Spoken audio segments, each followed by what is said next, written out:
Ahoj, teďka si ukážeme ingredience na sushi. Takže jako první tady máme sushi ocet, říká se mu sushi su, ten ocet je k tomu, aby dochucoval to sushi. Existují ještě octy rýžové, které musíte ještě smíchat s cukrem a solí, aby měl tady tuto chuť. Existují tady tyto, které jsou už předem ochucený, já používám tam předem ochucený. Jo, takže toto je sushi ocet. Dál tady je sushi řasa nori, do které se balí sushi. Tady můžete vidět, že tady je venku a v těch obrácených rolkách, kalifornské rolky se tomu říká, je vevnitř. Vypadá to asi nějak takhle, taková černozelená barva. Tady taky můžete vidět. Jsou to sušené mořské řasy, slisované a sušené. No. Dále tady máme sushi rýži. To speciální rýži na sushi, žádnou jinou nepoužívat. S přílohovou to vůbec nedějte. Můžete použít klidně krátkozrnnou rýži, která nemusí být zrovna speciálně na sushi. Musí být prostě krátkozrnná, aby lepila, protože v té je hodně škrobu. Potom to takový ty speciálně na sushi, ale i s normální krátkozrnnou rýží se vám to podaří. Dále tady máme wasabi pastu. Je to wasabi pasta, která stála tak 30 korun maximálně. Není to nic, co by se nedalo sehnat.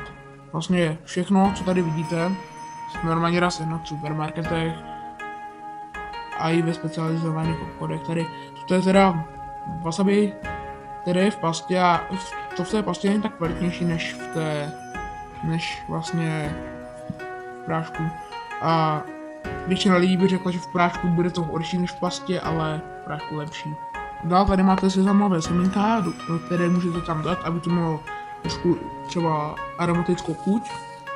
Potom dvě máky to můžete dát, tady to jsou máky, tady to jsou kalifornské rolky a třeba na povrch tady těch kalifornských rolek můžete tam dát tady ten zmiňovaný pražený sezam. Tohle není pražený, musíte si ho opražit do té doby, dokud nebude mít takovou hlutavou barvu. No, takže jinak vám to bude skřípat mezi zubama, pokud si to neopražíte. Takže to jsou sezamové semínka, jsou i černé sezamové semínka, ale ty jsem nesehnal. Takže já si vystačím klidně s na to. Tady máme sojovou omáčku Kikkoman. Je to sojová omáčka, takový dochucovadlo, do toho se namáčí, kusy sushi. Je to normální, taková ta úplně základní, to si můžete prostě koupit, je to taková ta levná, potom jsou Yamasa, ta je kvalitnější, ale pokud si děláte sushi doma, tak já tady dávám úplně bohatě stačí. A poslední tady máme sushi ten zázvor, je u mě nakládaný, takže má takovou sladkou kyslou chuť a je to vlastně takto kolomok té chuti na tu rybu, na to sushi, protože sushi je takové slané, je to takové sláno-kyselé, sladké, je to dobrý, mě to chutná. Takže je škoda tím plýtvat, když máte vegetariánské sushi, je škoda si to dávat, protože vegetariánské sushi není v tom ryba. Pokud si dáváte rybu, tak po soustu je dobré si dát tady toto, abyste si vyčistili chuť. A poslední, tady máme tuhle bambusovou podložku. Bambusová podložka od značky Yutaka. Je to tady napsaný. Je to taková není to myslím ta bambusová, je to prostě ze špělí svázaných. Potom jsou ještě takový ty jinčí, to jsou takový ty, co mají takový ty rovnou z těch bambusů. Takže to je ze špělí. Bohatě to stačí, stojí to 70 korun, já jsem to koupil za 70 korun. Jo, takže normální záležitost taky v supermarketech dokážete koupit. Takže doufám, že se vám tohle video líbilo. Pokud jo, tak dejte like, odběr a pokud něco mám zlepšit, tak dejte koment.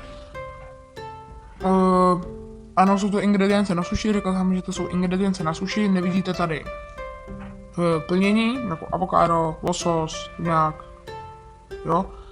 To možná udělám v samostatném video, nebo to udělám kompletní všechno a jak to budu dělat. Takže toto jsou jenom takové ty základní ingredience. Takže já všechno kupuju den, kdy se sushi budu dělat. Když sushi dělám hned takhle.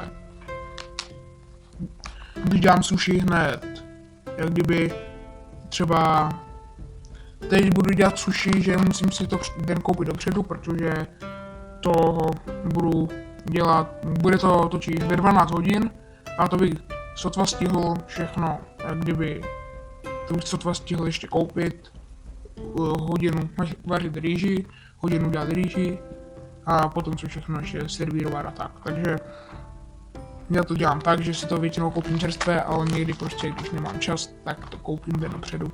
Třeba koupím avokádo takové trošku tvrdší a potom bylo trochu měkčí. Takže jo, já se teda s váma loučím. Tohle bylo všechno a zatím čau. Ahoj, teďka si ukážeme ingredience na sushi.